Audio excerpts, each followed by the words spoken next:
Hallo julle, baie dankie vir die vraag of, of vir die voorstel. Nou kaenpeper word nie verniet 'n wonderpeper genoem nie.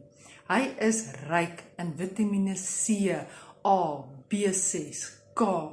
En as jy 'n klein bietjie swart peper saam met hom inneem, dan help daai swart peper om die kaenpeper in jou liggaam in op te neem. Nou, daar is heeltemal te veel voordele, gesondheidsvoordele, as jy kaenpeper gebruik elke dag.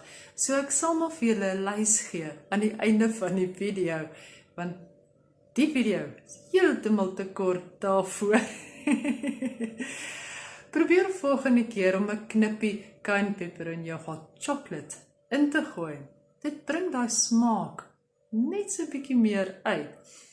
En dan ook, veral vir die mense wat die kaenpeper kapsules gebruik, hou in gedagte dat te veel kaenpeper kan lei tot 'n hartaanval, of dit kan jou liggaam meer skade doen as wat dit vir jou goed gaan doen.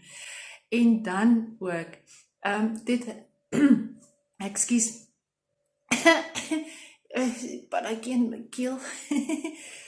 Al is kaenpeper 'n overall health benefit, is dit nog steeds nodig vir jou om 'n gesonde, gebalanseerde maaltyd te neem en om die oefening in te kry.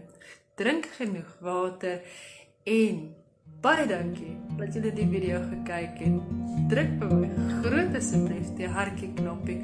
Volg my indien jy my nog nie volg nie. Sien julle weer in my volgende video. Veilig wees. Bye.